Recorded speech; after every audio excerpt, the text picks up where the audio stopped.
మన ప్రభువును రక్షకుడైన యేసయ్య అతి శ్రేష్టమైన నామములో మీ అందరికీ నా హృదయపూర్వకమైన వందనాలు చెల్లిస్తూ ఉన్నాను. దేవుడు తన దయా సంకల్పమును బట్టి ఆయన సన్నిధిలో మనలను నిలబెట్టుకున్న కృపగలిగినటువంటి దేవునికే మహిమ ఘనత ప్రభావాలు చెల్లును గాక. ఆమేన్. దేవుని బిడ్డలారా, రమేష్ అన్న వాళ్ళ మామగారు నిన్నటి దినాన చనిపోయారు. ఈరోజు భూస్థాపన కార్యక్రమం జరుగుతుంది. వాళ్ళ కుటుంబానికి దేవుడు ఆదరణ కలుగునట్లుగా, సంపూర్ణమైనటువంటి నెమ్మదిని దేవుడు దయచేయనట్లుగా, ఆయన ఇమ్మానుయేలై దేవుడు తోడై ఉండి నడిపించున్నట్లుగా మీరు అనుదిన ప్రార్థనలో జ్ఞాపకం చేసుకునండి. రాత్రికాల సమయంలో కూడా మనము ప్రార్థన చేసాము. హల్లెలూయా. దేవుని మాటను ఆలకిస్తూ ఉన్నటువంటి దేవుని బిడ్డలారా, ఈరోజు కొద్దిసేపు దేవుని వాక్యాన్ని మనం ధ్యానించుకుందాం. పరిశుద్ధ బైబిల్ గ్రంథములో నుండి ఇర్మియా గ్రంథము 31వ అధ్యాయము 21వ వాక్యాన్ని మనం చదివినప్పుడు, ఇశ్రాయేలు కుమారి సరిహద్దు రాళ్లను పాతించుము, దోవచూపు స్తంభములను నిలవబెట్టుము, నీవు వెళ్ళిన రాజమార్గము తట్టు నీ మనస్సు నిలుపుకొనుము, తిరుగుము, ఈ నీ పట్టణములకు తిరిగి రమ్ము, నీవు ఎన్నాళ్ళు ఇటు అటు తిరుగులాడుదువు, విశ్వాసఘాతకురాలా, యెహోవా నీ దేశములో నూతనమైన కార్యము జరిగించుచున్నాడు, స్త్రీ పురుషుని ఆవరించును. ఈ దేవుని యొక్క మాటను మనము జాగ్రత్తగా గమనిస్తే, ఇశ్రాయేలు కుమారి సరిహద్దు రాళ్లను పాతించుము. ఇశ్రాయేలు కుమారి సరిహద్దు రాళ్లను పాతించుము. దోవచూపు అంటే దారి చూపు స్తంభములను. మనము ఎప్పుడన్నా ఎక్కడికన్నా క్రొత్త ప్రాంతాలకు వెళ్ళినప్పుడు 4 రోడ్లు వచ్చాయనుకోండి, అక్కడ నిలబడతాం. నిలబడిన తర్వాత ఒక పోల్ లేదా ఒక స్తంభం ఉంటుంది. ఆ స్తంభానికి 4 వైపులా ఏమిటండి సూచనలు పెట్టి ఉంటారు. ఇదిగో ఇటువైపు వెళ్తే ఈ ఊరు వెళ్తారు, ఇటువైపు వెళ్తే ఈ ఊరు వెళ్తారు, ఇటువైపు వెళ్తే ఈ ఊరు వెళ్తారు, అటువైపు వెళ్తే ఆ ఊరు వెళ్తారు.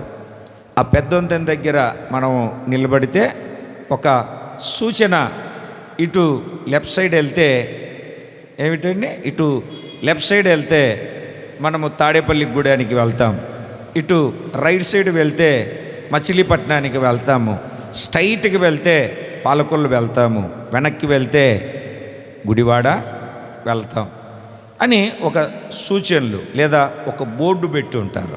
ఒక స్తంభానికి రాసి పలానా చోటికి వెళ్తామని బోర్డు పెట్టుంటారు. ఇక్కడ వాక్యాన్ని మనము జాగ్రత్తగా గమనించినప్పుడు, సరిహద్దు రాళ్లను పాతించుము, దోవ చూపు అంటే దారి చూపు స్తంభములను నువ్వు నిలబెట్టు. దేవుని మాటను ఆలకిస్తూ ఉన్నటువంటి దేవుని బిడ్డలారా, నువ్వు ఎన్నాళ్ళు ఇటు అటు తిరుగులాడతావు? ఎన్నాళ్ళు నువ్వు ఇటు అటు తిరుగులాడతావు? ఎన్నాళ్ళు నువ్వు అటు ఇటు సంచరిస్తూ ఉంటావు? ఇటు అటు తిరుగులాడే పని, ఇటు అటు పరిగెత్తే పని ఎవరిది అని అంటే అపవాదిది, సాతానుది, మనది కాదు. అందుకే ఆయన అంటాడు, ఇశ్రాయేలు కుమారి సరిహద్దు రాళ్లను పాతించుము. ఏ రాళ్లను పాతించాలి? సరిహద్దు రాళ్లను పాతించుము. దేవుని వాక్కును ఆలకిస్తూ ఉన్నటువంటి దేవుని బిడ్డలారా, ఈరోజు మనము జీవము కలిగినటువంటి దేవుని సన్నిధిలో నిలిచినటువంటి వారమై మనము చేయవలసినటువంటి పని ఏమిటి అని అంటే, సరిహద్దు రాళ్లను మనము పాతించుము. సరిహద్దు రాళ్లను పాతించుము అంటే మీరు జాగ్రత్తగా దేవుని యొక్క వాక్యాన్ని గమనించాలి, గుర్తుపట్టాలి. జీవము కలిగినటువంటి దేవుని మాట మనందరికీ సెలవిస్తున్నటువంటి ఒక అద్భుతమైనటువంటి విషయాన్ని మనం గుర్తుపట్టాలి. అదేంటంటే, నీకు సరిహద్దులు కలిగినటువంటి ఒక అనుభవము కలిగి నడిపించబడాలి. ఈ భక్తిలో, ఈ ఆధ్యాత్మికమైన జీవితంలో, ఆత్మ సంబంధమైనటువంటి స్థితిలో సరిహద్దులు కలిగినటువంటి, అంటే ఒక హద్దు కలిగినటువంటి స్థితిని కలిగి మనము నడిపించబడాలి. దేవునికి స్తోత్రం కలుగునుగాక. ఏం కలిగి చెప్పండి కొంచెం గట్టిగా. సరిహద్దులు కలిగినటువంటి స్థితి. ఒక స్థలము కొన్నామనుకోండి, కొన్న తర్వాత మనం మాట్లాడే మాట ఏమిటంటే, ఇదిగో ఈ స్థలం అమ్ముతాను, తీసుకుంటారు అని అన్నప్పుడు, మనం కొనడానికి వెళ్ళినప్పుడు దీని హద్దులు ఎక్కడికి ఇప్పుడు 3 హద్దులు చూపించి 4వ హద్దు చూపించలేదనుకోండి, తీసుకుంటామా? మాట్లాడట్లేదు మీరు. గట్టిగా చెప్తారు. ఇవేంటిదే 4 సరిహద్దులు ఉండాలి. సరిహద్దు ఉండాలి. ఎందుకు అని అంటే, అది నీది అని చెప్పినప్పుడు, ఆ స్థలము నీది అని చెప్పినప్పుడు 4 హద్దులు ఉండాలి. ఆ సరిహద్దు రాయి ఏం చేస్తుంది అని అంటే, అవతల ఉన్న వాళ్ళు యువతలకి రాకుండా, ఇక్కడ ఉన్న నీవు అవతలికి వెళ్ళకుండా, వెనకున్న వాళ్ళు నీ స్థలంలోనికి రాకుండా, నీవు వెనకున్నటువంటి వాళ్ళ స్థలములోనికి వెళ్ళకుండా, ఇటువైపు ఉన్న వాళ్ళు నీ స్థలంలోనికి రాకుండా, నీవు అటువైపు వెళ్ళకుండా హద్దు ఏం చేస్తుంది అని అంటే, మిమ్ములను హద్దు ఏం చేస్తుంది అని అంటే, మిమ్ములను ప్రత్యేకపరుస్తుంది. హద్దు ఏం చేస్తుంది అని అంటే, నీ ప్రక్కవారు నీ స్థలములోనికి వచ్చి స్వాధీనపరుచుకొనకుండా నీ స్థలాన్ని కాపాడుతుంది. నువ్వు కొన్న ఆస్తిని కాపాడుతుంది. నీ సొత్తును భద్రపరుస్తుంది.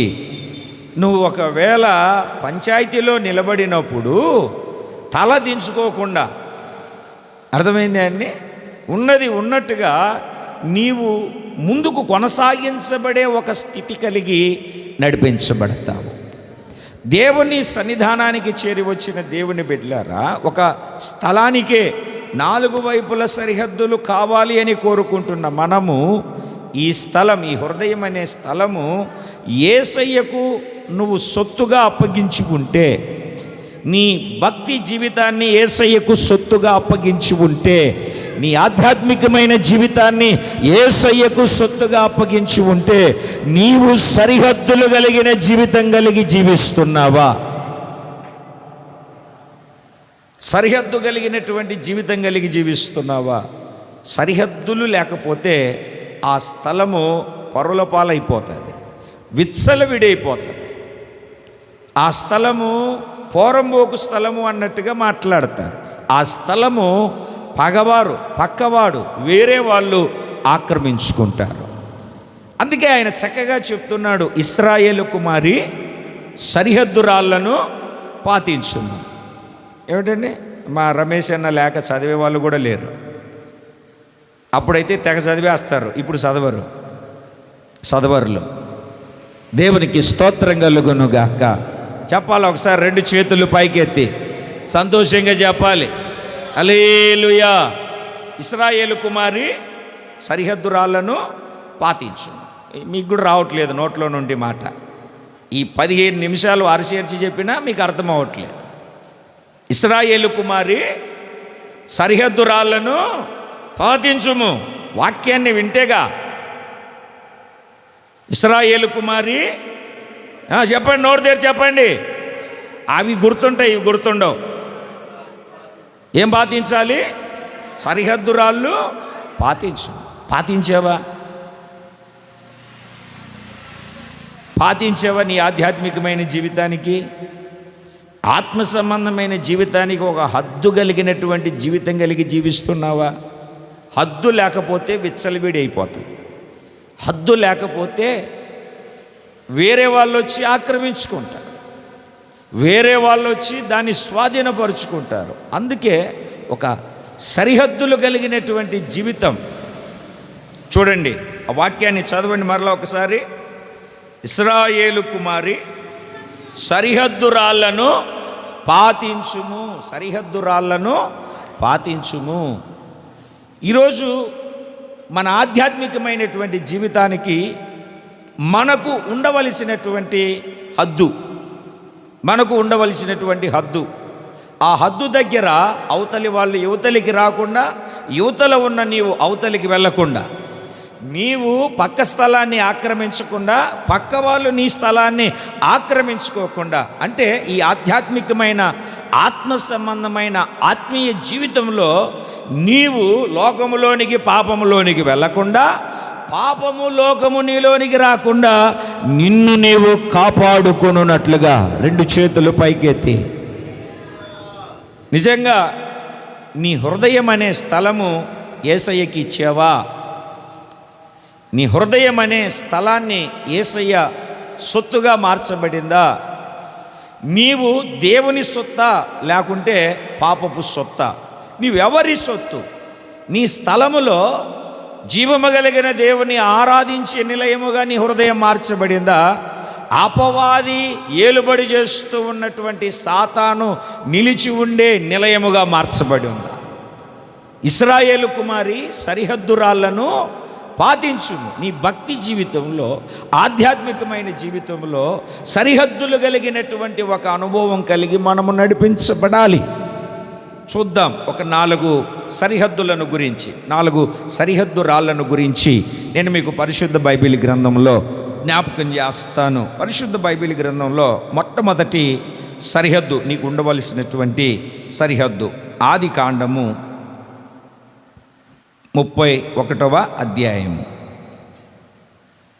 ఆది కాండము 31వ అధ్యాయము 48వ వాక్యాన్ని, 49వ వాక్యాన్ని, 50వ వాక్యాన్ని చదివితే, లాబాను నేడు ఈ కుప్ప నాకును నీకును మధ్య సాక్షిగా ఉండునని చెప్పాను. కాబట్టి దానికి గలేదును పేరు పెట్టాను, గలేదను పేరు పెట్టాను.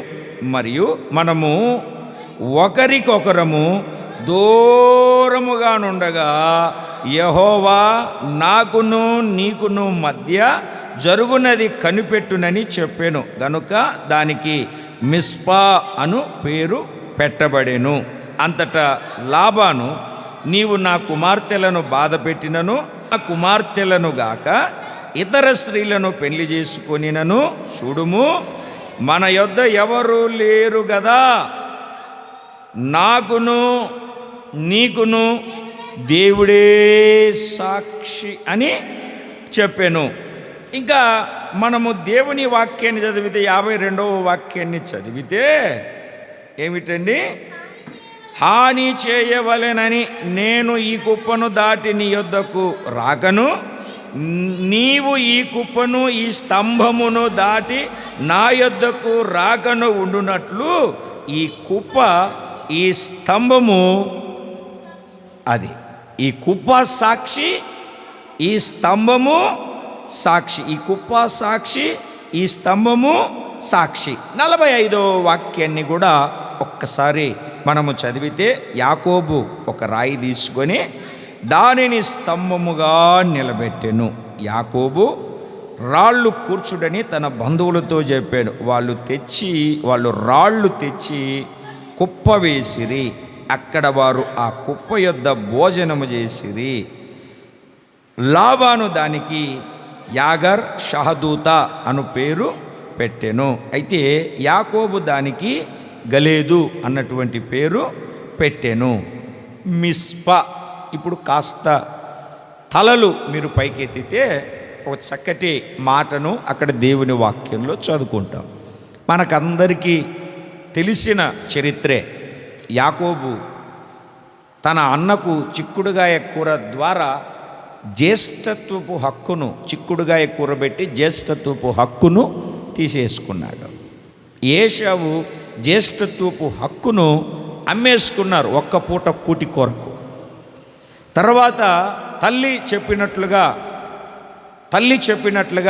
తండ్రికి భోజనము తీసుకొని వెళ్ళి యాకోబు ఆశీర్వాదాలన్నీ తీసేసుకున్నాడు.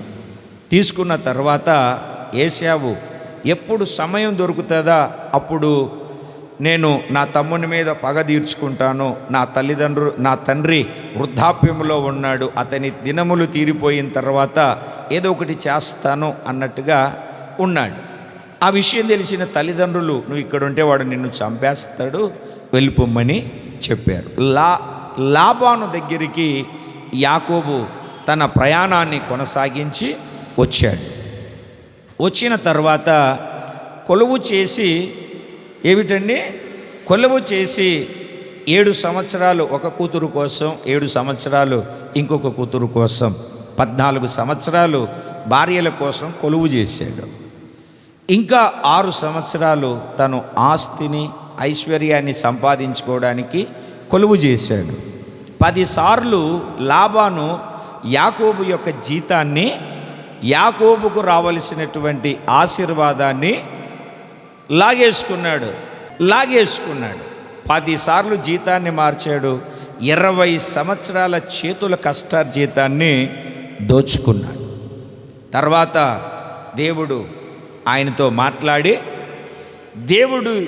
దేవుని మాట ప్రకారము యాకోబు చేసి తనకు ఆస్తిని సంపాదించుకున్న తర్వాత, తనకును తన పిల్లలకును ఆస్తిని సంపాదించుకున్న తర్వాత గిలాదు కొండతట్టు అభిముఖుడై ముఖము తిప్పుకొని అటువైపు వెళ్ళిపోతూ ఉంటే మన ఆస్తిని తీసుకొని వెళ్ళిపోతున్నాడు, చంపేద్దామని చెప్పేసి లాబాను వచ్చాడు. అయితే మీకు ఇక్కడ ఇంకొక మాటను చెప్పాలి. 20 సంవత్సరాలు 10 సార్లు జీతాన్ని మార్చాడు. ఇప్పుడు ఒక నిబంధన చేసుకున్నారు లాబాను యాకోబు. ఇదిగో గొర్రెల మందలను వేరు చేద్దాం, ఇదిగో ఇలా పుట్టినవి నాకు, ఇలా పుట్టినవి నీకు, ఇలా పుట్టినవి నాకు, అలా పుట్టినవి నీకు అని నిబంధన చేసుకొని అక్కడ ఒక ఒప్పందం చేసుకున్నారు. ఒప్పందం చేసుకున్న తర్వాత లాబానుకు రావలసినటువంటి వాటా 3 దినాల దూరం, యాకోబు తనకు రావలసిన వాటా 3 దినాలు ప్రయాణం అంత దూరం ఎడమ చేసుకొని మందను మేపాడు మరలా యాకోబును దేవుడు ఎలా ఆశీర్వదించాడు అని అంటే, లాబాను కంటే అత్యధికముగా దేవుడు యాకోబును ఆశీర్వదించాడు. 20 సంవత్సరాలు దోచుకున్నాడండి. 10 సార్లు జీతాన్ని మార్చాడండి. పిల్లల్నిచ్చినటువంటి మామే అన్యాయం చేశాడు. మనకెవరో అన్యాయం చేయనవసరంలా, మన బంధువులే మనకు చేస్తూ ఉంటారు. అట్లాగా లాబాను కూడా అలాగనే యాకోబును మోసం చేశాడు. యాకోబు నమ్ముకున్న దేవుడు నమ్మదగిన వాడు గనుక 20 సంవత్సరాల ఆస్తిని దోచుకున్న, చేతుల కష్టార్జితాన్ని 10 సార్లు జీతాన్ని మోసం చేసినా దేవుడు మాత్రం మోసం చేయలే. అతనికంటే ఇతనికి అత్యధికముగా దేవుడు ఆస్తిని ఇచ్చాడు. దాన్ని తీసుకొని యాకోబు వెళ్తున్నాడు. దాన్ని కూడా తీసేసుకోవాలని చెప్పేసి బంధువులను, మంది మార్బలాన్ని, ఆయుధాలను తీసుకొని యాకోబును పట్టుకోవడానికి వచ్చాడు. ఇంకొక రోజు ప్రయాణం చేస్తే వాను యాకోబును కలుసుకుంటాడు. ఒక్కరోజు ప్రయాణం చేస్తే ఆ రోజు పడుకున్న తర్వాత రాత్రి లాబాను కల వచ్చింది. ఆ కలలో దేవుడు మాట్లాడుతున్నాడు, ఇదిగో యాకోబును నువ్వు ఏదో చేయడానికి, మరలా ఆస్తిని దోచుకోవడానికి వెళ్తున్నావు, నాకు తెలుసు. నేను యాకోబు దేవుడను. ఏదో చేయడం కాదు, మంచి కానీ చెడ్డ కానీ మాట్లాడావా నీ సంగతి అయిపోతుందని దేవుడు కల్లో బెదిరించాడు. మళ్ళీ దోచుకోవడానికి వస్తున్నాడు. ఒప్పందం చేసుకున్నారా, నిబంధన చేసుకున్నారా? ఈ మేకలు నాకు, ఈ మేకలు నీకు అని ఒప్పందం చేసుకున్నారా? ఒప్పందంలో దేవుడు యాకోబును ఆశీర్వదించాడా? ఇతని కంటే ఎక్కువ ఆశీర్వాదం పొందుకున్నాడా? అవి తీసుకొని తనకు రావలసినది తీసుకొని వెళ్తుంటే మరలా వాటిని దొంగిలించుకోవడానికి లాబాను తన పిల్లలతో బంధువులతో వచ్చాడు యాకోబుని ఏదో చేద్దామని. యాకోబును ఏదో చేద్దామని చూస్తే 20 సంవత్సరాలు చేసింది సరిపోలేక ఏదో చేద్దాము అని చెప్పేసి వచ్చి ఏదో చేద్దాము అని అనుకుంటే యాకోబు దేవుడు ఏమన్నా సచ్చుబడ్డవాడా? చూస్తూ ఊరికొంటాడా? మిమ్మల్ని ముట్టినవాడు నా కనుపాపను ముట్టినట్టని చెప్పినవాడు మౌనంగా ఉంటాడా? ఇంకొక రోజు ప్రయాణం చేస్తే యాకోబును కలుసుకొని ఏదో చేద్దాం అనుకుంటా.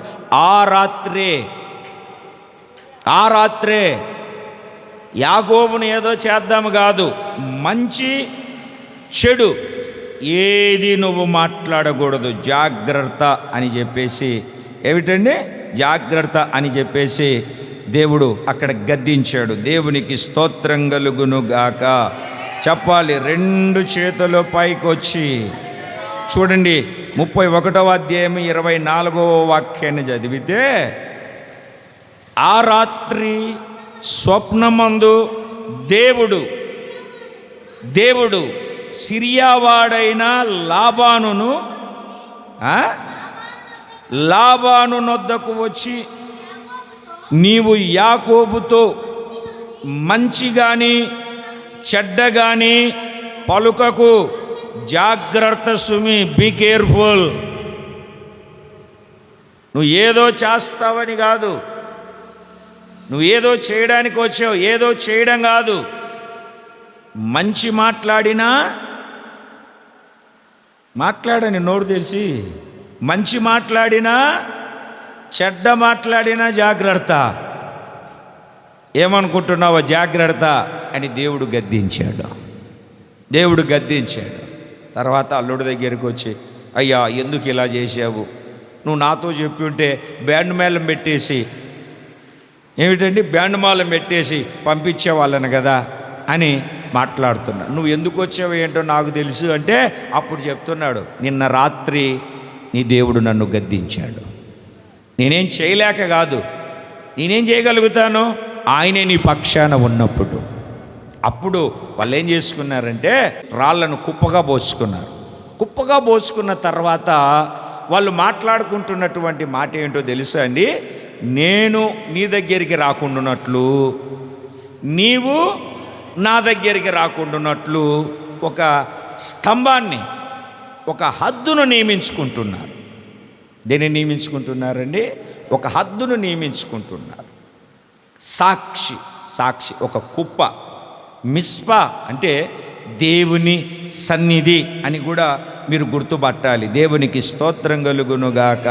చెబుదామండి ఒకసారి గట్టిగా సంతోషంగా చెబుదాం. నీకును నాకును మధ్య ఇది హద్దు. అక్కడ ఒక నిబంధన చేసుకుంటున్నారు. నేను నీ దగ్గరికి రాకూడదు, నీవు నా దగ్గరికి రాకూడదు. ఒక హద్దు ఎక్కడ అంటే మిస్పాలో. దేవునికి స్తోత్రం కలుగునుగాక. కొంచెం నోరు తెరిచి చెప్పండి, ఎక్కడ హద్దు వేసుకుంటున్నారు వాళ్ళు? మిస్పాలో. నేను అంతకుముందు యాకోబు జీవితంలో జరిగినటువంటి చరిత్ర మీకు కాస్త జ్ఞాపకం చేశాను. 20 సంవత్సరాలు. ఎన్నిసార్లు?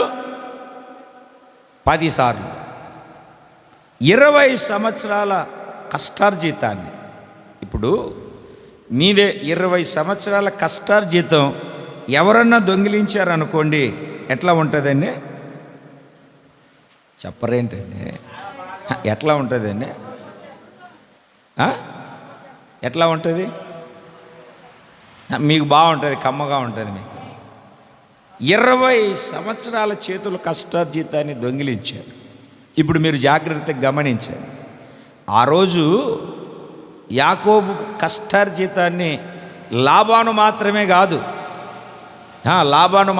కాదు, ఈ రోజుల్లో కూడా మీ కష్టార్జితాన్ని వడ్డీ వ్యాపారస్తులు, మీ కష్టార్జితాన్ని రోగాల వలయంలో చిక్కుకొని డాక్టర్లు, మీ కష్టార్జితాన్ని మిమ్ములను మోసపుచ్చే వాళ్ళ చేతుల్లో మీరు మోసపోయి మీరు ఎంత ప్రయాసపడుతూ ఉన్నా మీ చేతుల కష్టార్జితానికి తగిన ప్రతిఫలము లేకుండా, మీ చేతుల కష్టార్జితానికి తగినటువంటి ప్రతిఫలము మీరు అనుభవించకుండా సాతాను దొంగిలిస్తూ ఉన్నటువంటి భయంకరమైనటువంటి పరిస్థితులు ఒకవేళ నీ జీవితంలో ఉన్నట్లయితే ఇప్పుడు నీకు ఒక సరిహద్దు ఉండాలి.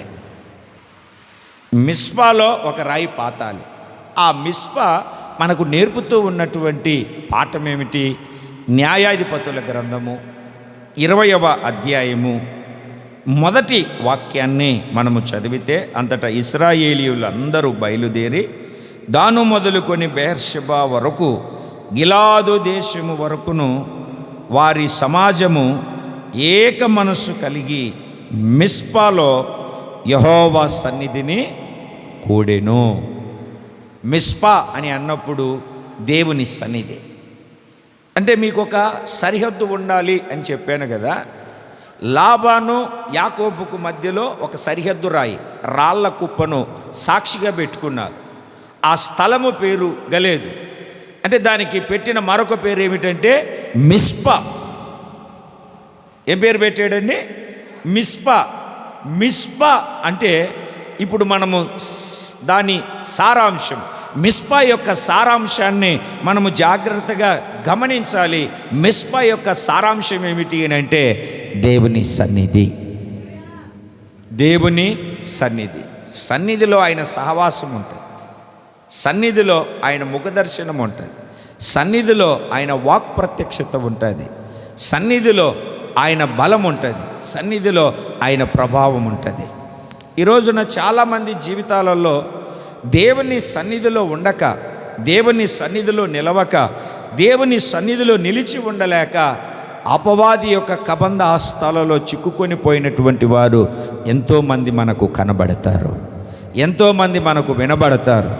దేవుని మాటను ఆలకించి ఉన్నటువంటి దేవుని బిడ్డలారా, ఈ రోజున నీవు దేవుని సన్నిధి సరిహద్దు కలిగి ఉన్నావా? సరిహద్దును దాటి సరిహద్దును మీరి వెళ్తున్నావా? చెప్పండి ఒకసారి. ఒక్కొక్కసారి అర్జెంటు పని పడుతుంది. ఎప్పుడు? ఆదివారం రోజే నీకు అర్జెంటు పని పడుతుంది. దాన్ని మార్చడానికి నీ దగ్గర అవకాశం ఉన్నా మార్చు. ఎందుకో తెలుసా? దేవునితో నీకు నిబంధన లేదు, దేవునితో ఒక హద్దు నీకు లేదు, దేవునితో ఒక సరిహద్దు కలిగినటువంటి జీవితం నీ ఆధ్యాత్మికమైనటువంటి జీవితంలో నీకు లేదు కనుక దేవునికి స్తోత్రం కలుగునుగాక. అత్యవసర పరిస్థితి అంటే నీకైనా నాకైనా ఎవరికైనా తప్పదు. కొన్ని సందర్భాలలో కావాలని కూడా దేవుని యొక్క సన్నిధికి రాకుండా ఆగిపోయే వాళ్ళు మనకి ఎంతోమంది కనబడతారు, వినబడతారు. వాళ్ళ గుంపులో నీవు కూడా నేను కూడా చేరకూడదు.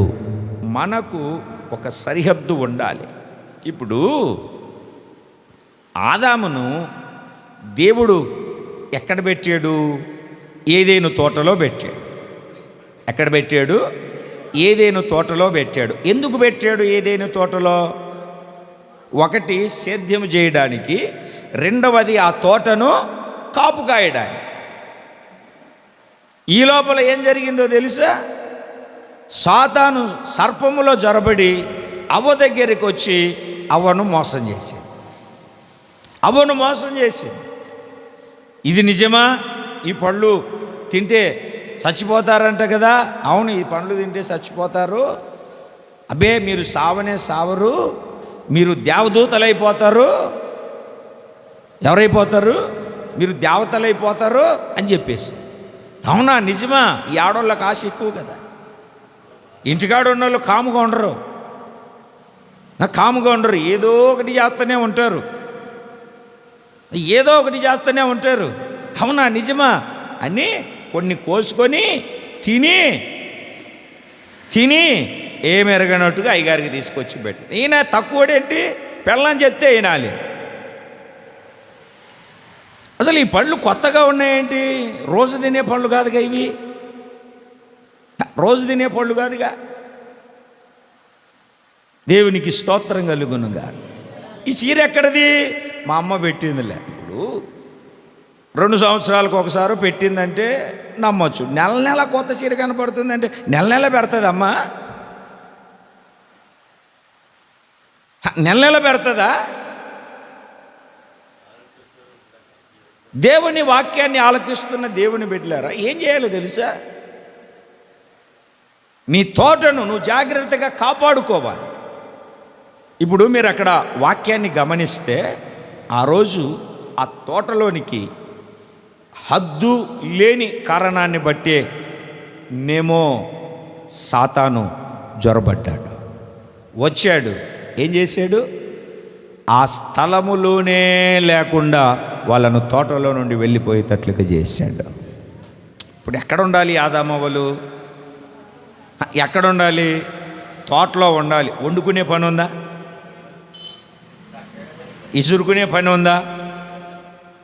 స్విచ్లు వేసుకునే పని ఉందా? ఏమిటండి సీరియల్ సినిమాలు చూసే పని ఉందా? అసలు ఏంది అక్కడ ఆదాం పని ఏమిటి? తోటను సేద్యం చేసుకోవడం, కలుపు పడకుండా సారం వచ్చేటట్లుగా. ఇప్పుడులాగా వర్షం కూడా లేదు. అప్పుడు వర్షం లేదు, భూమి ఆవిరిని అందించేది చెట్లకు. నోవహు కాలం వరకు వర్షమే లేదు, వర్షం లేదు, తడిసే పని లేదు. ఆ చెట్ల మధ్యన ఏమిటండి హాయిగా ఆ తోటలో ఉల్లాసవంతంగా ఆనందకరముగా ఉండవలసిన జీవితాన్ని శాపభరితమైనటువంటి స్థితికి తెచ్చుకున్నారు. శపించబడ్డారు, వెలివేయబడ్డారు. నేల ఏమిచ్చిందో తెలుసా? ఈ ముళ్ళ చెట్లు, గచ్చ పొదలు, బలురక్కసి చెట్లు. మనిషికి ఎక్కడ చూసినా ముళ్ళు ముళ్ళు ముళ్ళు గుచ్చుకుంటుంది. అంత ఉల్లాసవంతమైన ఆనందకరమైనటువంటి స్థితిని అనుభవించవలసినటువంటి వాడు ఏమిటండి? హద్దు వేసుకోక, హద్దు లేక. ఇతడు వెళ్ళలేదు పాపం, వీళ్ళు వెళ్ళలేదు. వీడు వెళ్ళకపోతే అవతలోడు ఊరుకుంటాడా? చెప్పరేంటండి? వీడు వెళ్ళకపోతే అవతలోడు ఊరుకుంటాడా? ఆడు వచ్చాడు. వీళ్ళు వెళ్ళలేదు, సాతానుగాడే పని కట్టుకొని వచ్చాడు. మనం ఎవరి దగ్గరకో వెళ్ళనవసరం లే, వాళ్ళే మన దగ్గరికి వచ్చి మన మైండ్ ఖరాబ్ చేస్తూ ఉంటారు. వాళ్ళే మన దగ్గరికి వచ్చి మన తలకాయ తినేస్తూ ఉంటారు. మనల్ని ఏమిటండి గందరగోళం చేసేస్తారు. భక్తిలో, ప్రార్థనలో, ఆధ్యాత్మికమైనటువంటి స్థితిలో పడిపోయి పతనమైపోయేటట్లుగా చేస్తారు. ఎందుకో ఈ రోజున పరిశుద్ధాత్ముడు మాట్లాడుతూ ఉన్నాడు, నీవు హద్దు కలిగినటువంటి జీవితం కలిగి నీ ఆధ్యాత్మికమైనటువంటి మనుగడను కొనసాగించుకోవాలి. నీకు ఏమిటి మొదటి హద్దు, మొదటి రాయి? 4 వైపుల 4 రాళ్ళు అనుకున్నట్టుగా మొదటి రాయి ఏమిటి అని అంటే దేవుని సన్నిధి. ఇక్కడ దేవుని వాక్యము నీకు వినిపించబడతాయి. దేవుని వాక్యములో నువ్వు ఏం చేయాలో, ఏం చేయకూడదో, నువ్వు ఎలా ఉండాలో, ఎలా ఉండకూడదో ఇక్కడ నీకు దేవుని సన్నిధిలో. ఇది నీకు ఒక పాఠశాల, ఇది నీకు ఒక విద్యాలయం, ఇది నువ్వు నేర్చుకునే ఒక స్థలం. దేవుని సన్నిధికి చేరి వచ్చిన దేవుని బిడ్డలారా, దేవుని సన్నిధి ఒక తల్లి ఒడి లాంటిది. తల్లి ఒళ్ళో కూర్చోబెట్టుకొని చిన్నప్పుడు పిల్లలకు బోధించాలి. అట్లాగా దేవుని సన్నిధిలో నువ్వు కూర్చున్నప్పుడు దేవుడు నీతో మాట్లాడి నీకు బోధించి నువ్వు నడవవలసినటువంటి మార్గాన్ని నీకు తెలియచెప్తాడు. దేవునికి స్తోత్రం కలుగును గాక. చెప్పాలి 2 చేతులు పైకెత్తి. దేవుని సన్నిధి అనే సరిహద్దు నీకు ఉండాలి. ఉందా? లేకుంటే ఆ ఇశ్రాయేలు కుమారులాగా అటు ఇటు తిరగడమే నీ పని అయిపోయిందా? మొదటి సరిహద్దు ఏమిటండి? మొదటి సరిహద్దు ఏమిటండి? దేవుని సన్నిధి. ఇంటి అర్థమవుతుందండి, ఇంటి అర్థమవుతుంది. ఇంకా మీకు అర్థం అవ్వలేదంటే మొదటి రాయి ఏమిటి? అందుకే పలుసార్లు మిమ్మల్ని అడిగి, అంటే ఏ విధం చేతనైనా మీ హృదయంలో ఉండాలి మాట. ఈ సరిహద్దు నీకు ఉండాలి. ఈ సరిహద్దు నీకుంటే సాతాను నీలోనికి రాడు, నువ్వు సాతాను దగ్గరికి వెళ్ళవు. ఒక హద్దు ఉంటుంది. దేవుని సన్నిధిలో ఒక నిబంధన చేసుకోవాలి.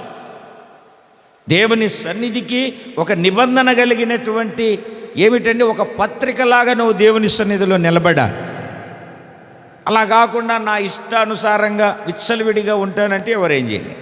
నీకు హద్దు లేనట్టు దేవుని సన్నిధి ఉండాలి.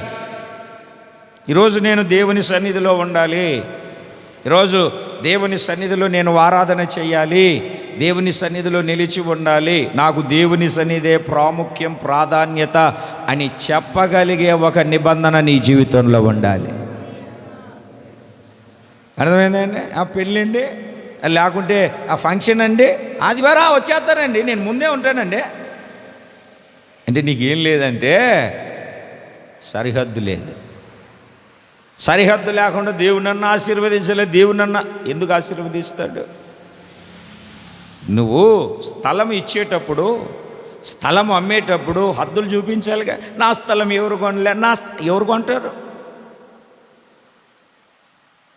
నువ్వు దేవుని సన్నిధి అన్నటువంటి ఒక హద్దు కలిగి నీ హృదయాన్ని దేవునికి ఇస్తే, ఆయన వచ్చి నీ హృదయంలో పరిపాలిస్తే కలవరాలు కన్నీళ్ళు ఉంటాయా?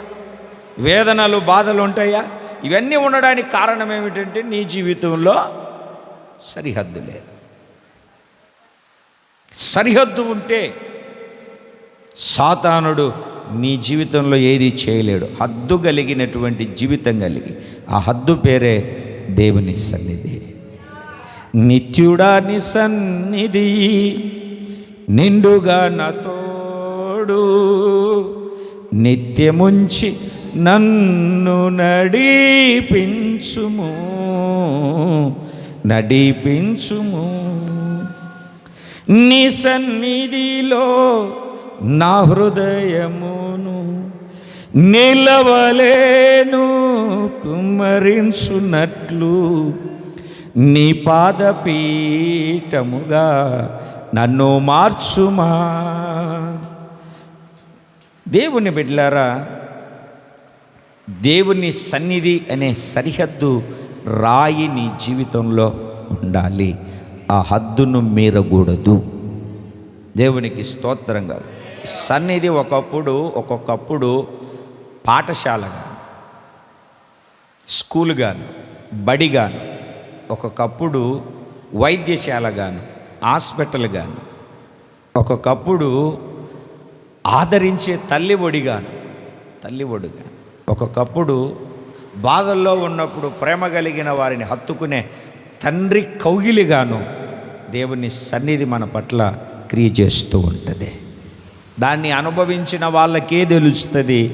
ఊరికే చెప్పుకొని అర్థమవుతుందండి, ఇట్లా చెవులు ఊపుకుంటూ వెళ్ళే వాళ్ళకి ఏమీ ఆ సన్నిధిని గురించినటువంటి అనుభవం తెలియదు, దాని విలువ తెలియదు.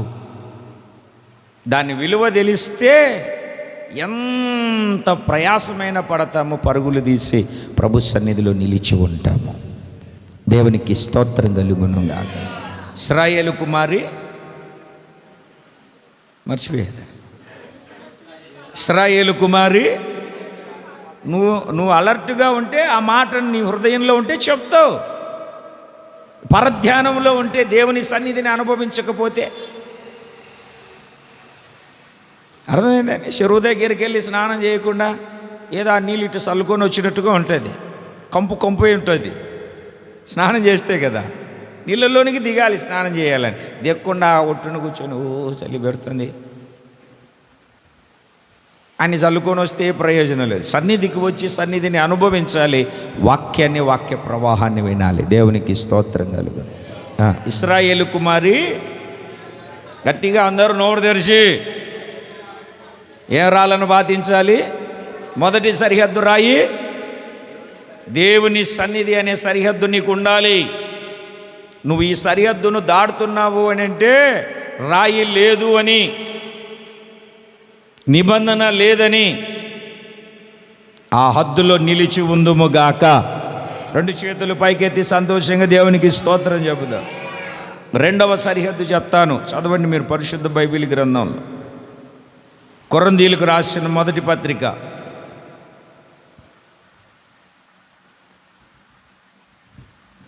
10వ అధ్యాయము 1-2 వాక్యాలు. సహోదరులారా, ఈ సంగతి మీకు తెలియకుండుట నాకిష్టము లేదు. అదేదనగా పితరులందరూ మేఘము కింద ఉన్నారు, వారందరూ సముద్రములో నడిచిపోయిరి. అందరూ మోషేను బట్టి మేఘములోను సముద్రములోను బాప్తిస్మము పొందిరి.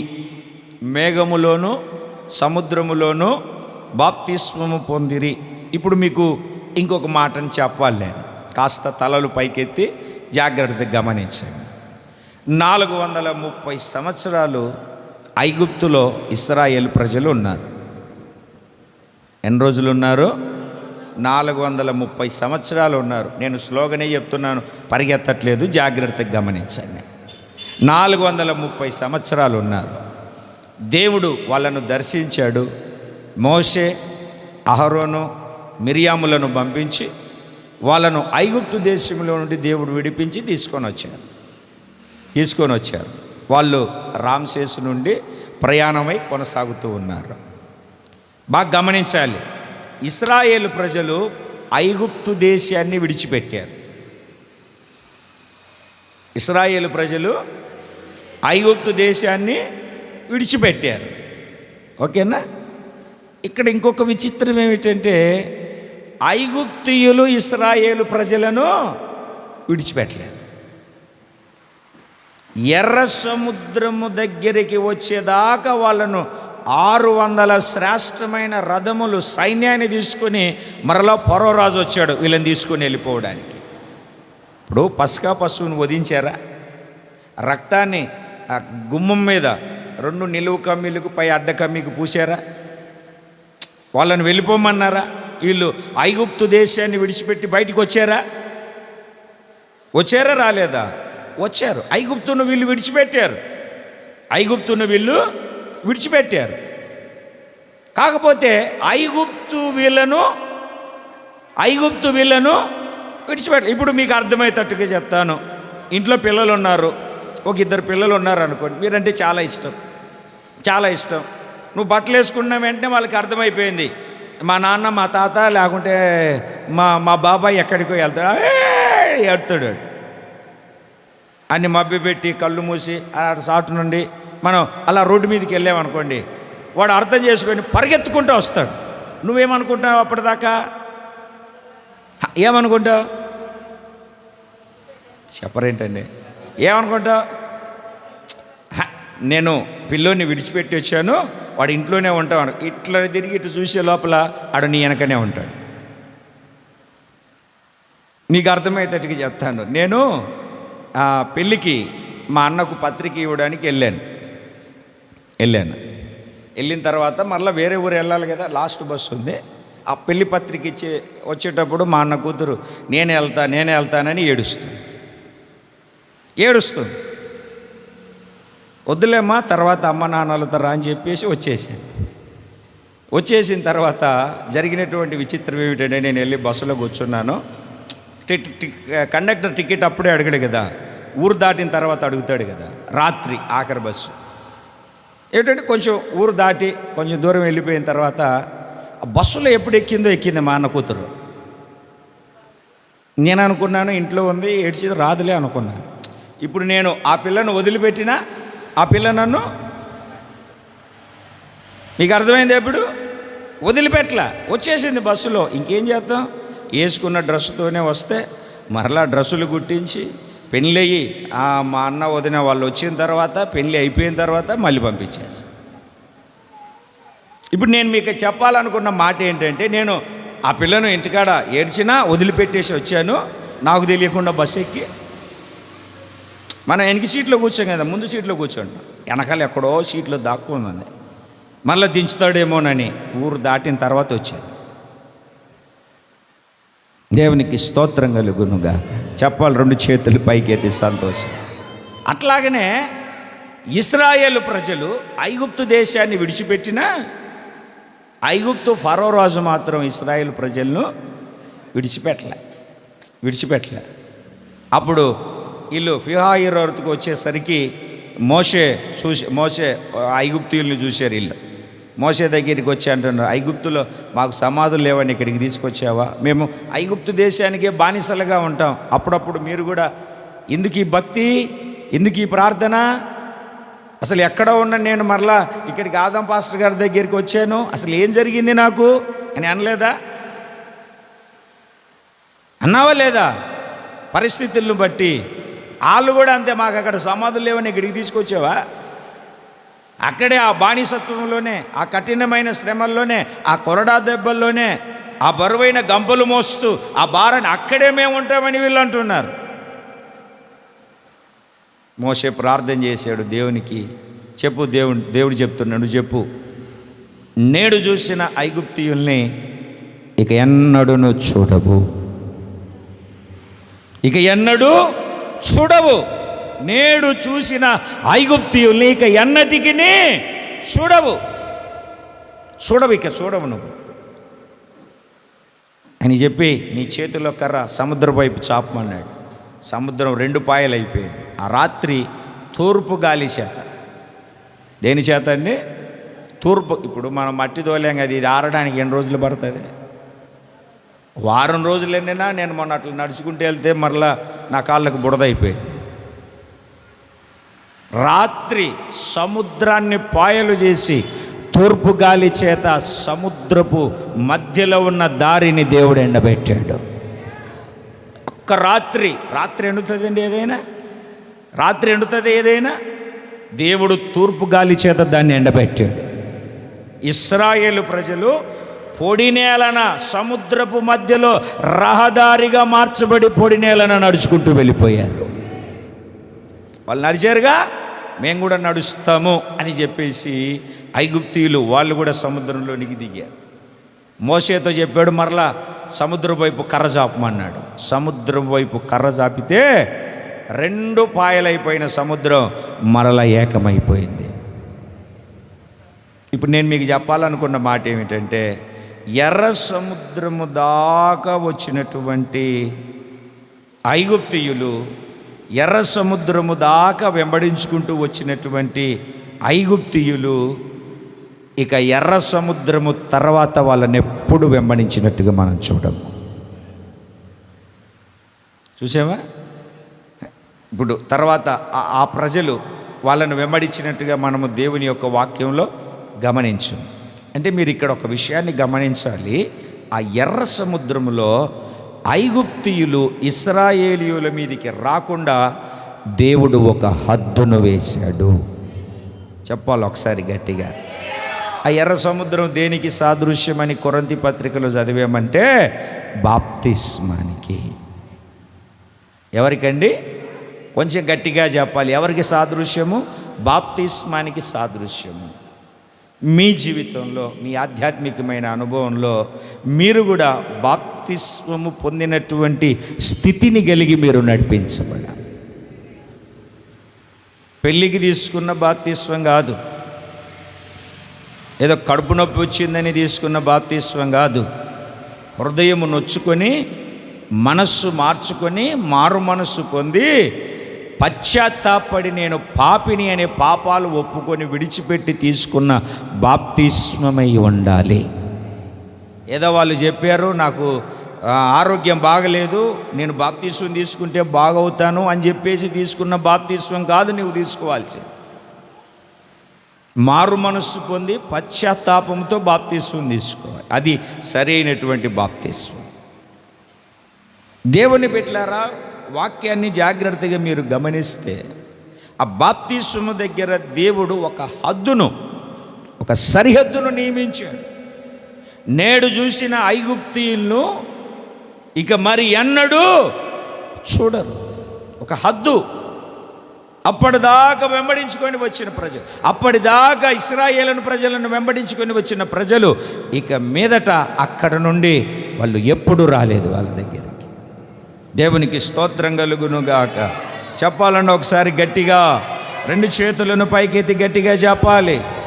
ఆ రోజు చూసిన ఐగుప్తీయులకి ఎన్నడూ వాళ్ళు చూడలేదు. మరి వేరే వాళ్ళని చూశారేమో నాకు తెలియదు. వెంబడించిన ఐగుప్తీయుల్ని చూడలేదు. దేవుని మాటను వాళ్ళకి ఇస్తూ ఉన్నటువంటి దేవుని బిడ్డలారా, ఆ బాప్తిస్వం ఇప్పుడు ఏమైందో ఒకసారి మీరు దేవుని వాక్యాన్ని చదువుతారు. రోమియోలకు రాసిన పత్రిక 6వ అధ్యాయం 1వ వాక్యం నుండి మీరు చదువుకుంటూ వెళితే బాప్తిస్మమును గురించినటువంటి విశేషాలను చాలా వివరంగా పౌలు గారు రోమా సంఘానికి తెలియజెప్తూ వస్తాడు. వచ్చిన తర్వాత 3వ వాక్యం నుండి మనము చదివితే, క్రీస్తు యేసులోనికి బాప్తిస్మము పొందిన మనమందరము ఆయన మరణములోనికి బాప్తిస్మము పొందితిమని మీరు ఎరగరా?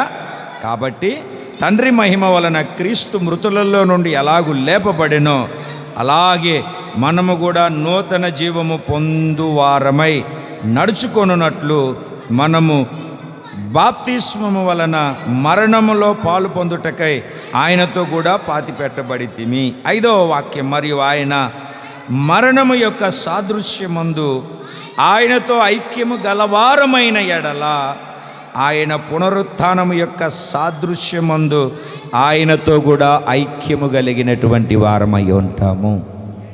దేవునికి స్తోత్రం కలుగునుగాక.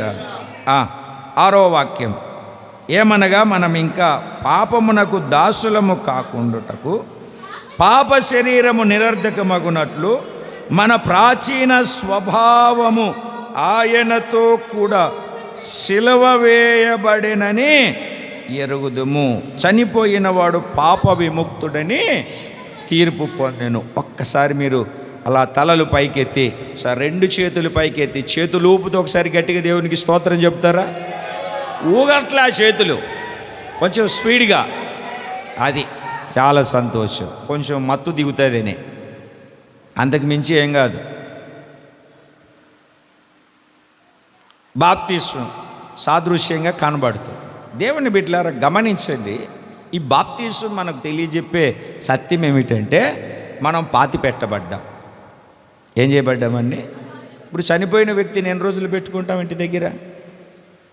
2 రోజులు, 3 రోజులు, 4 రోజులు, పోనీ 10 రోజులు, అంతేనా? ఇంకెక్కువ పెట్టుకుంటాం.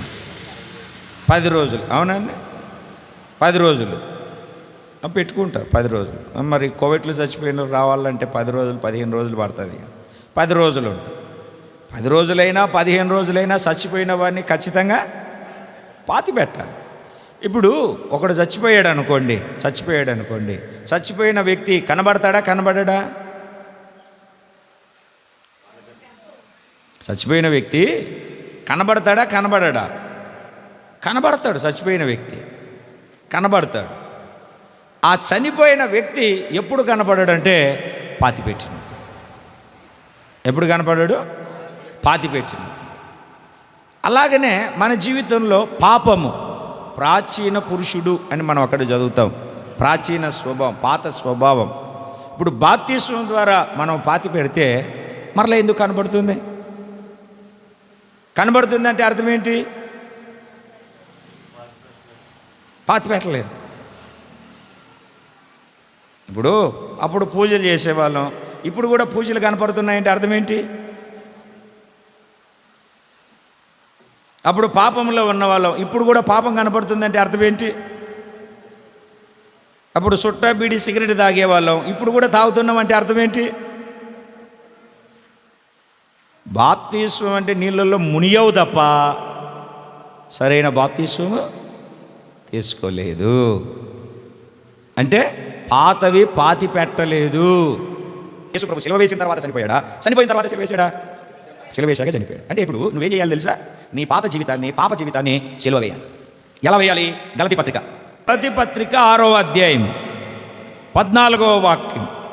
అయితే మన ప్రభువైన యేసుక్రీస్తు సిలువ యందు తప్ప మరి దేని యందు అతిశయించుట నాకు దూరం మగునుగాక.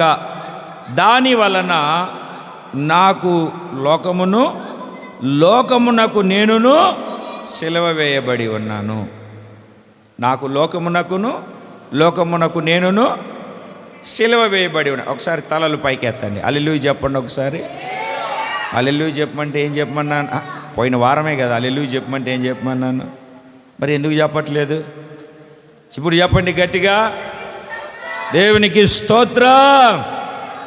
మళ్ళా హల్లెలూయా వచ్చేసింది. నేనే మిమ్మల్ని పని చేయమంటే మీరు నన్ను పని చేయమన్నట్టుగా ఉంది. దేవునికి స్తోత్రం.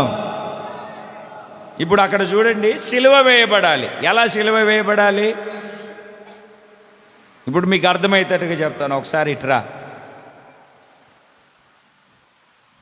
ఇప్పుడు మేమిద్దరం దెబ్బలాడుకుంటున్నాం, మేమిద్దరం ఒకరినొకరు కొట్టుకుంటున్నాం. ఇప్పుడు డేవిడ్ అన్నయ్య వచ్చి నన్ను పట్టుకున్నాడు అనుకో, ఈడేం చేస్తాను, నన్ను మూతి పగిలిపోయేటట్టు కొడతాడు కదండి. ఒకవేళ రవి వచ్చి ఇన్ని పట్టుకున్నాడు అనుకోండి, నేనేం చేస్తాను? ఇప్పుడు మా ఇద్దరిలో ఎవరిని పట్టుకున్నా కొట్టుకోవడం మాత్రము.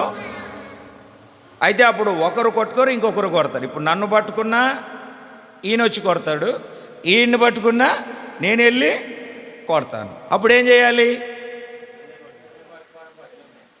ఇద్దరు వచ్చి ఇద్దరిని పట్టుకోవాలి. ఇప్పుడు చూడండి, మనం ఏమనుకుంటాం, నేను భక్తుని, నేను సిలువ వేసుకున్నాను అనుకుంటా. అయితే లోకం మన దగ్గరికి వస్తుంది. అంటే లోకంలో ఉన్నది అంత ఏంటి? శరీరాశ, నేత్రాశ, జీవపుటం. ఇప్పుడు నేను ఇట్లాగనే ఉంటాను, నేను కథలను రాయిలాగా ఉంటానంటే కుదరదు, అది నీ మీదికి వస్తుంది.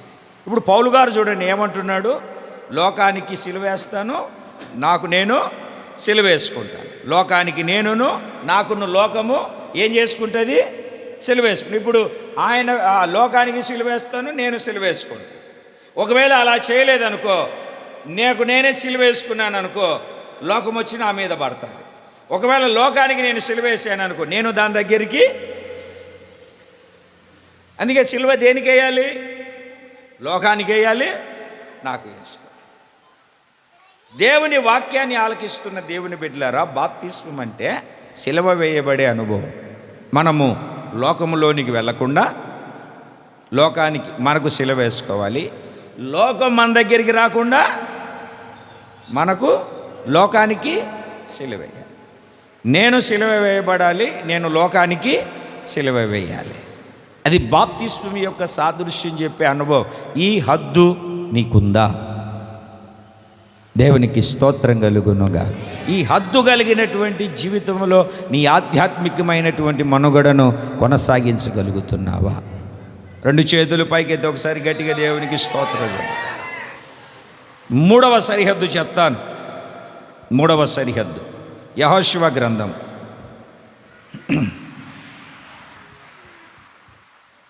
24వ అధ్యాయం.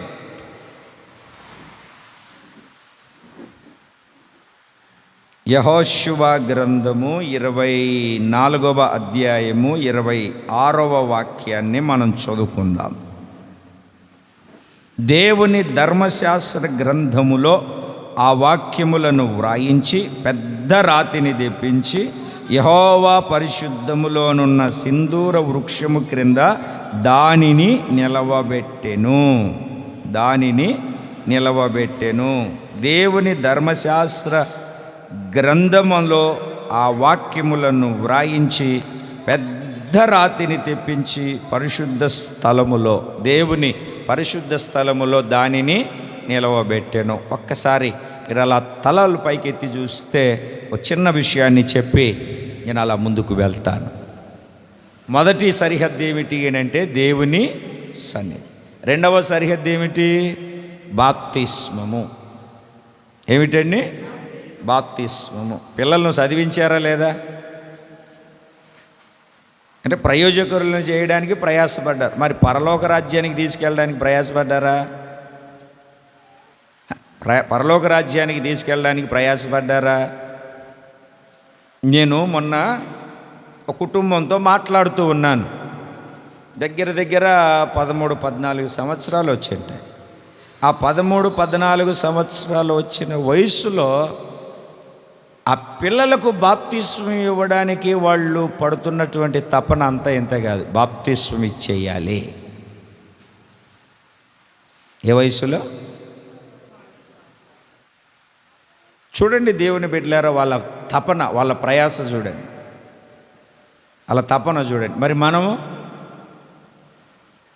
సరే ఆలోచన చేయండి. దేవుని వాక్యాన్ని బట్టి, దేవుని వాక్యాన్ని గమనిస్తే, రెండవది బాప్తిస్మం. అంటే బాప్తిస్మం మనకు నేర్పిన హద్దు పాఠం ఏమిటంటే, నువ్వు సిలువ వేయబడాలి, లోకానికి కూడా సిలువ వేయాలి. ఒకవేళ నువ్వు వేసుకోకపోతే నువ్వు లోకంలోనికి వెళ్తావు, లోకానికి సిలువ వేసి నువ్వు వేయకపోతే. ఓకేనండి? ఒకవేళ నువ్వు సిలువ వేసుకొని లోకానికి వేయకపోతే లోకం నీ మీదికి, రెండింటికి సిలువ ఉండాలి. అక్కడ ఉండాలి, ఇక్కడ ఉండాలి, రెండింటికి సిలువ ఉండాలి. లేదంటుకో ఒకదానికి వేసి ఒకదానికి నేనేనండి అంటే ఏదో ఒకటి జరుగుతుంది, విపత్తు. అందుకే సిలువ వేయబడిన అనుభవం ఒక హద్దు. సిలువ వేసినాడు ఏమిటండి? ఇప్పుడు యేసుప్రభుని గురించి చెప్దాం. యేసుప్రభుని సిలువ వేశారు. నాకు దాహం వేస్తుంది అన్నాడు. వచ్చి ఆ సిలువ దిగేసి వచ్చి ఆ కుండ దగ్గరికి వెళ్ళి నీళ్ళు తాగాడా? దాహం వేసిందే లేదా ఆయనకు? తాగాడా నీళ్ళు? దిగేసి వచ్చి తాగాడా? అంటే మనకు సిలువ వేయబడినప్పుడు కోరికలు, ఆశలు, పాపం చేసే అవకాశం ఉంటుంది. సిలువ వేసాం గనక దాన్ని చేయలేం. దేవునికి స్తోత్రం కలుగునుగా. మూడవది, ఈ యెహోషువ గ్రంథంలో ఏం చదివామంటే, ఆ రాతిని నిలబెట్టారు అక్కడ పరిశుద్ధ స్థలంలో. ధర్మశాస్త్రములో ఉన్న వాక్యములన్నీ సమకూర్చే. అంటే దాని అర్థం ఏమిటంటే, వాక్యము సరిహద్దుగా ఉండాలి. నీకు వాక్యము సరిహద్దుల్లో నువ్వు నిలబడి ఉండాలి. వాక్యము సరిహద్దుల్లో నిలిచి ఉన్నటువంటి అనుభవం కలిగి నీ ఆధ్యాత్మికమైనటువంటి జీవితంలో నువ్వు కొనసాగించబడాలి. వాక్యమే నీకు సరిహద్దుగా ఉండాలి. దేవునికి స్తోత్రం కలుగునుగాక. ఈ రోజున చాలామంది అన్నీ చేస్తున్నారు. మంచి కానుకలు ఇస్తున్నారు, ఏమిటండి, మంచి భోజనాలు పెడుతున్నారు, మంచి భోజనాలు పెట్టుకుంటున్నారు, అన్నీ బాగానే చేస్తున్నారు. వాక్యము దగ్గరికి వచ్చేసరికి పడిపోతున్నారు. వాక్యానుసారంగా జీవించట్లేదు. నువ్వు ఎంత చేసి ఎంత ప్రయాసపడి ఏమిటండి వాక్యానుసారంగా జీవించకపోతే ప్రయోజనం ఏముంది? ఇప్పుడు సప్తపది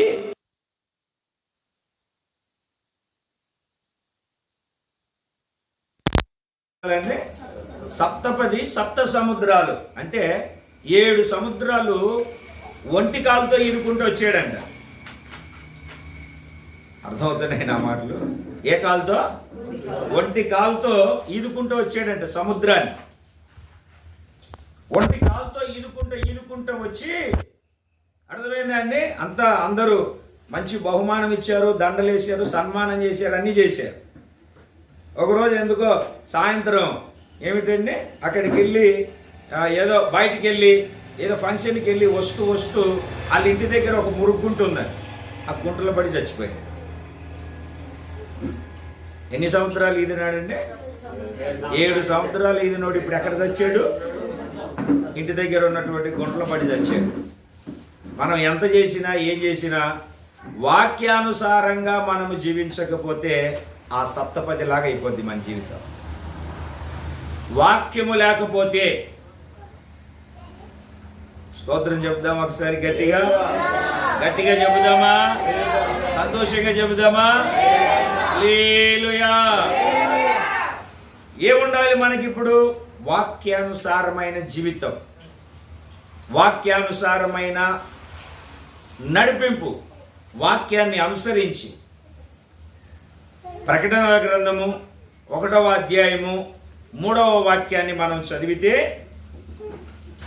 ప్రకటనల గ్రంథము 1వ అధ్యాయము 3వ వాక్యాన్ని చదివితే,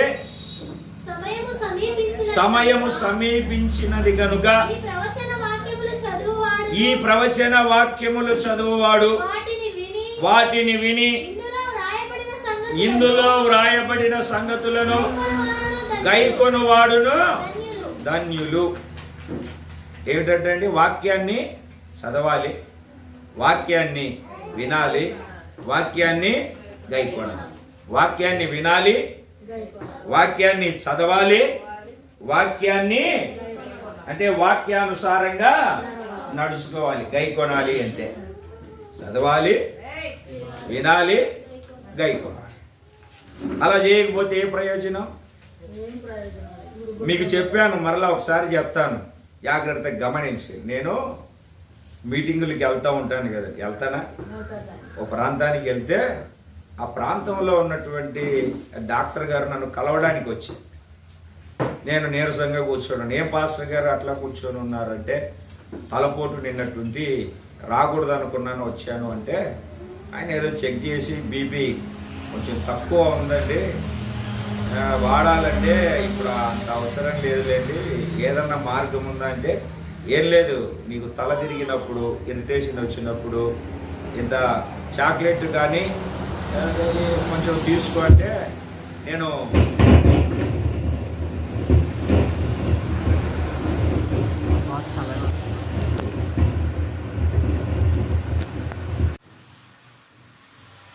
దేవునికి స్తోత్రం కలుగును గాక.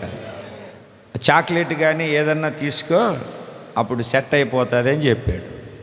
సరే, బయటకు వచ్చినప్పుడు చాక్లెట్ తీసుకుంటాను, ఇంట్లో ఉన్నప్పుడు ఏదన్నా వస్తే ఏం చేయాలంటే, మీ ఇంట్లో పంచదార ఉంటుంది కదా, పంచదార కొంచెం నోట్లు వేసుకో అన్నాడు. సరే, ఆయన చెప్పినట్టు చేస్తే అప్పుడప్పుడు కాస్త ఉపశమనం కలుగుతుంది. నయం అవ్వలేదు, ఉపశమనం కలుగుతుంది.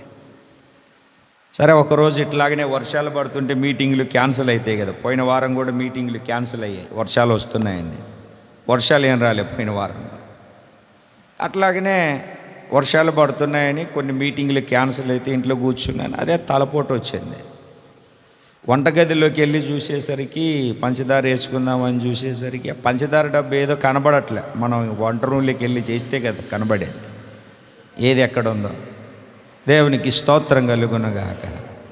మొత్తానికి కొద్దిసేపు చూసిన తర్వాత అర్థమైపోయింది. ఎందుకంటే ఆ పంచదార డబ్బా చుట్టూ సీమలు ఉన్నాయి. ఉప్పు డబ్బాలు ఉండవు కదా, పంచదార డబ్బా చుట్టూ సీమలు ఉన్నాయి. సరే, బయట ఉన్నాయని లోపల తీస్తే లోపల కూడా సీమలు ఉన్నాయి. చూస్తే అది కంపు కొడుతుంది. ఎట్లా తింటామండి?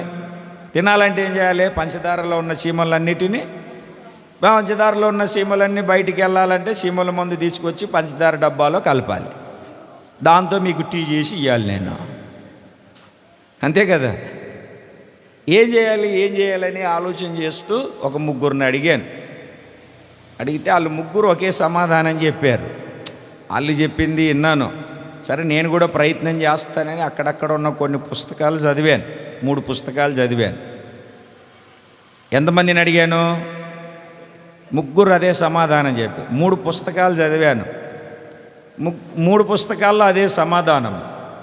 ముగ్గురు చెప్తే విన్నాను, 3 పుస్తకాలలో చదివాను. సరే, మరలా వెళ్ళి ఆ పంచదార డబ్బాను చూస్తే ఆ పంచదార డబ్బాలో సీమలు అట్లాగనే ఉన్నాయి. ఏంటకో, ఆ పంచదార డబ్బాలో సీమలు అట్లాగనే ఉన్నాయి. ముగ్గురు చెప్తే 3 పుస్తకాల్లో మరి ఎందుకు వెళ్ళలేదు మా పంచదార డబ్బాల్లో సీమలు? ముగ్గురు చెప్పినట్టు 3 పుస్తకాల్లో చదివినట్టు చేయలేదు నేను. చేస్తే వెళ్తాయి, అంతేనా నాని? చేయకుండానే వెళ్తాయా?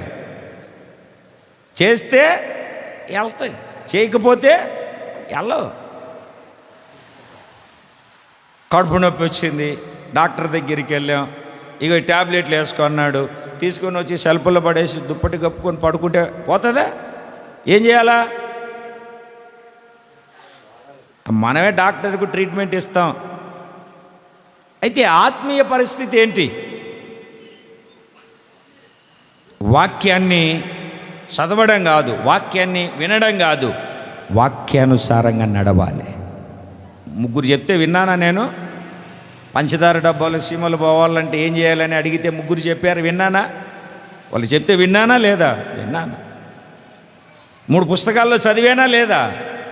చదివాను. ఏం ప్రయోజనం? విన్న దాని ప్రకారం, చదివిన దాని ప్రకారం. ఏముందంటే ఆ పంచదార డబ్బాలు ఆ పైన ఆ పంచదార మీద చీమలు వస్తుంటే ఒక 2 లవంగ మొగ్గలు వేసామనుకోండి, చీమలు రావు. వేసాను నేను, తర్వాత రాలేదు. దేవుని బిడ్డలారా గమనించండి దేవుని వాక్యాన్ని. ఇప్పుడు విన్నారు, విన్న దాని ప్రకారం నడవడానికి నిన్ను నీవు దేవునికి అప్పగించుకోవాలి. దేవునికి స్తోత్రం కలుగునుగాక. నేను ప్రార్థనకి వెళ్తున్నాను, బైబిలే చదువుతున్నాను, అన్నీ చేస్తున్నాను, ఏ ప్రయోజనము లేదు. చదివిన దాని ప్రకారం, వినిన దాని ప్రకారం ప్రవర్తించినప్పుడే దేవుడు కార్యాన్ని జరిగిస్తాడు. మొదటి సరిహద్దు దేవుని సన్నిధి. రెండవ సరిహద్దు సిలువ వేయబడిన అనుభవము. బాప్తిస్మములో సిలువ వేయబడి, లోకానికి సిలువ వేయాలి, నీకు నీవు సిలువ వేసుకోవాలి, హద్దు వేసుకోవాలి. మూడవది వాక్యమనే సరిహద్దు. ఏది వచ్చినా వాక్యానికి పోల్చుకుంటూ ఉండాలి. వాక్యం ఇలా చేయమనిందా నన్ను, అర్థమేంటండి? వాక్యం ఇలా చేయమని, నిమ్మకాయలు కట్టమనిందా, మిరపకాయలు నిమ్మకాయలు కుట్టేసి కట్టమనిందా, ఇలా చేయమని వాక్యాన్ని చూసుకుంటూ ఉండాలి. వాక్యానికి సరిపోతే అలా ముందుకు వెళ్తూ ఉండాలి. దేవునికి స్తోత్రం కలుగు. సాతానుగాడు కూడా వాక్యంతోనే వస్తాడు. యేసు ప్రభుని శోధించడానికి వాడు, వినాలి ఇక్కడ, యేసు ప్రభుని శోధించడానికి సైతానుగాడు వాక్యంతోనే వచ్చాడు. కొంతమంది బైబిల్లో ఉన్నటువంటి లేఖనాలనే తీసుకొని వస్తారు. విగ్రహాలకు అర్పించింది తినచ్చు అని వాక్యములోనే మిమ్మలను మభ్యపెట్టి చూపిస్తారు. జాగ్రత్తగా గమనించండి. దేవునికి స్తోత్రం కలుగునుగాక. మొదటి సరిహద్దు, రెండవ సరిహద్దు బాప్తిస్మములో సిలువ వేయబడిన అనుభవం. మూడవది వాక్యమనే సరిహద్దు. దేవుని వాక్యమనే సరిహద్దు నీకు ఉండాలి. మనం ఏది చేసినా వాక్యానుసారంగానే చేయాలి. వాక్యము వద్దు అంటే, ఏమ్మా, వాక్యం వద్దు అంటే వద్దు, వాక్యం కావాలి అంటే కావాలి. అది అబ్బే వాక్యానికి కాకుండా నేను వ్యతిరేకంగా విరోధంగా చేస్తాను అంటే ఎట్లాగా? దేవునికి స్తోత్రం కలుగును గాక. వాక్యానికి అనుసరించి వాక్యానుసారంగా మనం నడవాలి. నాలుగవ సరిహద్దు చూపిస్తాను. సమూయేలు మొదటి గ్రంథం 7వ అధ్యాయము. సమూయేలు మొదటి గ్రంథము 7వ అధ్యాయము 12వ వాక్యాన్ని చదవండి. అప్పుడు సమూయేలు ఒక రాయి తీసి మిస్పాకును షేనుకును మధ్య దానిని నిలిపి, ఇంతవరకు యెహోవా మనకు సహాయము చేసినని చెప్పి దానికి ఎబెనేజరు అని పేరు పెట్టాడు. ఇప్పుడు మీరు అక్కడ వాక్యములో ఉన్న సారాంశం అంతా గమనిస్తే, మిస్పాలో కూడి ఉపవాసం ఉండి ప్రార్థన చేశాడు. ఏం చేశాడండి? ఉపవాసం ఉండి ప్రార్థన చేశాడు. ప్రార్థన చేస్తే అప్పటి వరకు ఇశ్రాయేలు ప్రజల పైన ఆధిపత్యాన్ని కొనసాగిస్తున్న ఫిలిస్తీయులను ఆయన ఉరుముల ద్వారా తారుమారు చేశాడు. 2 చేతులు పైకెత్తి గట్టిగా దేవునికి స్తోత్రం చెప్పండి. మీరు 9వ వాక్యాన్ని చదివితే, యెహోవాకు సర్వాంగ బలిగా అర్పించి ఇశ్రాయేలీయుల పక్షమున యెహోవాను ప్రార్థన చేయగా యెహోవా అతని ప్రార్థన అంగీకరించెను. 10వ వాక్యంలో, ఫిలిస్తీయుల మీద మెండుగా ఉరుములు ఉరిమించి వారిని తారుమారు చేయగా వారు ఇశ్రాయేలీయుల చేతిలో ఓడిపోయిరి. 2 చేతుల పైకెత్తి గట్టిగా దేవునికి స్తోత్రం. అంతవరకు ఇశ్రాయేలీయుల మీద ఏలుబడి చేసిన వాళ్ళు ఆఖరికి ఇశ్రాయేలు ప్రజలను ఓడించి దేవుని నిబంధన మందసాన్ని కూడా తీసుకెళ్ళిపోయారు. దేవుని నిబంధన మందసాన్ని కూడా తీసుకెళ్ళిపోయారు. దేవునికి స్తోత్రం కలుగునుగాక. నిబంధన మందసాన్ని కూడా తీసుకెళ్ళిపోయారు. దేవుని వాక్యాన్ని ఆలకిస్తున్న దేవుని బిడ్డలారా, ప్రార్థన చేసి జయాన్ని పొందుకొని అక్కడ ఒక రాయిని నిలబెట్టాడు. ఇంతవరకు మనకు సహాయాన్ని చేసిన రాయి దీని పేరు ఎబినేజర్. ఎబినేజరు అని అంటే సహాయపు రాయి అని అర్థం. అంటే ఆ రాయి, ఆ సహాయపు రాయి ఎప్పుడు మనకు సహాయాన్ని చేస్తుంది అని అంటే ప్రార్థన చేసినప్పుడు. ఈ సరిహద్దు మనకు దేని నేర్పుతుంది? ఈ రాయి మనకు దేని నేర్పుతుంది అని అంటే ప్రార్థనా జీవితాన్ని. ఏ జీవితాన్నండి? ప్రార్థన జీవితాన్ని. ఈ 4 సరిహద్దులు నీ జీవితంలో ఉంటే నువ్వు యేసయ్యకు నీ హృదయంలో స్థలం ఇచ్చినట్లు ఆ స్థలములో ఆయన నివాసం చేస్తాడు. నువ్వు ఆయన సొత్తుగా మారుతావు. ఆయన సన్నిధిలో నిలిచి ఉంటావు. నిత్య రాజ్యానికి వారసుడిగా మార్చబడతావు. సరిహద్దు రాళ్ళు లేదనుకోండి. ఇప్పుడు 3 సరిహద్దు రాళ్ళు ఉన్నాయి. సన్నిధి చక్కగా వస్తున్నావు, అనుభవిస్తున్నావు. సిలువ వేయబడిన అనుభవం, బాప్తిస్మపు అనుభవాలు ఉన్నాయి. వాక్యాన్ని చదివి వాక్యానుసారమైన జీవితం ఉంది. ప్రార్థన లేకపోతే నాకు విశ్వాసం ఉంది అంటే ఎట్లానే ప్రార్థన చేయాలా? ఇప్పుడు ఇంజెక్షన్ వేయించుకున్నాను సరిపోద్దంటే మెడిసిన్ వాడాలి కదా. దెబ్బ తగిలింది, ఇంజెక్షన్ వేసారు, దానికి ఆయిల్మెంట్ రాయాలా వద్దా? డ్రెస్సింగ్ చేయాలా వద్దా? చేయను అంటే దేవునికి స్తోత్రం కలుగునుగాక. కనుక దేవుని బిడ్డలారా, ప్రార్థన మనకు ప్రార్థన ఎలాంటిది అంటే ఒకసారి తలల పైకి ఎత్తి నన్ను చూడండి. తలల పైకి ప్రార్థన. ఊపిరి పీలుస్తున్నారా? ప్రార్థన కూడా అటువంటిది. ఎవరి జీవితంలో అయితే ప్రార్థన ఉండదో వాళ్ళ ఊపిరిని విడిచిపెట్టినట్టు. అర్థమైందా?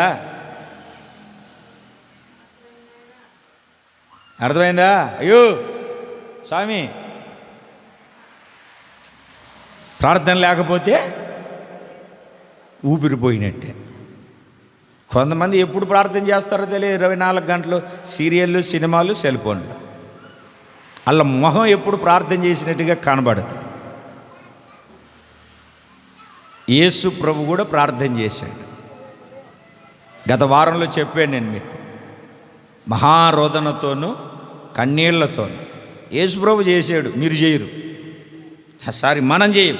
నేను కూడా యేసు ప్రభు చేశాడు, మనం చేయం. ఎందుకంటే మనకు అవసరం లేదు ప్రార్థన.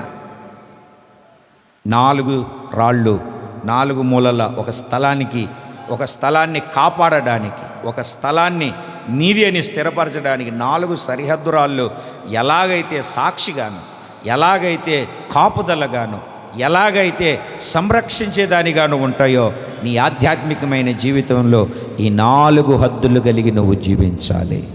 చేతులు పైకెత్తి గట్టిగా దేవునికి స్తోత్రం. 1వ సరిహద్దు ఏమిటి? గట్టిగా చెప్పాలి అందరూ. దేవుని సన్నిధి. 2వ సరిహద్దు బాప్తిస్మములో సిలువ వేయబడిన అనుభవం. 3వది వాక్యానుసారమైన జీవితం, వాక్యమనే సరిహద్దు. 4వది ఎబినేజర్ రాయి. దేనికి సాదృశ్యం అని చెప్పాను? గట్టిగా దేనికండి? 4 సరిహద్దు రాళ్ళు ఉండాలా ఉండకూడదు? ఉండాలండి, వద్దా? 4 సరిహద్దు రాళ్ళను పాతుకుంటామన్న వాళ్ళంతా మోకరించండి.